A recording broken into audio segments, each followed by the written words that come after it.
សួស្តីជំរាបសួរបងប្អូនទាំងអស់គ្នាថ្ងៃតោះបងប្អូនទាំងអស់គ្នាមកមើលគ្រឿងផ្សំសម្រាប់យើងធ្វើជាមួយនឹងអន្សមស្នូលពងទាប្រៃបងប្អូនទាំងអស់គ្នាណាថ្ងៃនេះយើងមានស្នូលពងទាប្រៃយើងយកផ្នែកក្រហមបងប្អូនទាំងអស់គ្នាណាយើងមានសណ្តែកលឿងជាមួយនឹងសាច់ជ្រូកជាមួយនឹងអង្ករដំណើបហើយយើងមានជាមួយខ្ទិះដូងបងប្អូនទាំងអស់គ្នាណាយើងមានស្លឹកតយបងប្អូនទាំងអស់គ្នាហ្នឹងហើយទាំងគ្រឿងផ្សំជាមួយនឹងរសជាតិគឺឆ្ងាញ់ប្លែកពីអន្សមយើងរសជាតិដើមបងប្អូនអរគ្នាណាហ្នឹងហើយសម្រាប់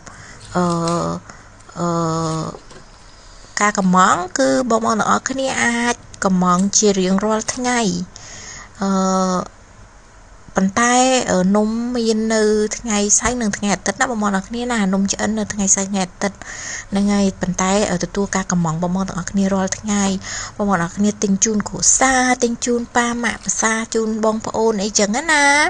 ហ្នឹងហើយអញ្ចឹងចង់ញ៉ាំចង់ភ្លក់រសជាតិតើមានរសជាតិឆ្ងាញ់កម្រិតណាអញ្ចឹងណាក៏ប្លែកពីអន្សមយើងរសជាតិដើមនឹងរបៀបម៉េចបងប្អូនទាំងអស់គ្នាណាអាចដាក់ការកម្មង់មកអូនបានហ្នឹងហើយអូនធ្វើជូនហើយនឹងដឹកជូនបង24ខេត្តក្រុងបងប្អូនទាំងគ្នាណាដឹកជូន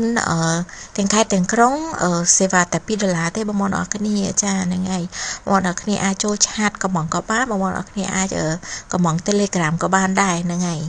ហើយបើងាយស្រួលទេបងប្អូនទាំងគ្នាអាច comment នៅក្នុងcomment អូនមកក៏បានដែរអូខេ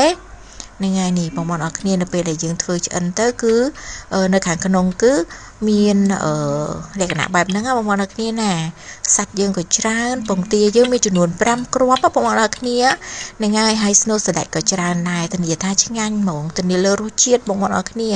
ធានាលើរសជាតិនិងតម្លៃហ្នឹងហើយបើថ្លៃជាងគេហើយបើមិនឆ្ងាញ់ទេឲ្យធាក់អ្នកលក់ហ្នឹងហើយប៉ុន្តែ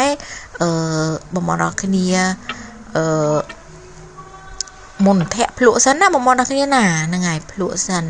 តើរសជាតិឆ្ងាញ់ឬក៏មិនឆ្ងាញ់ហ្នឹងហើយអញ្ចឹងអរគុណបងប្អូនអរគ្នាសម្រាប់ការទស្សនា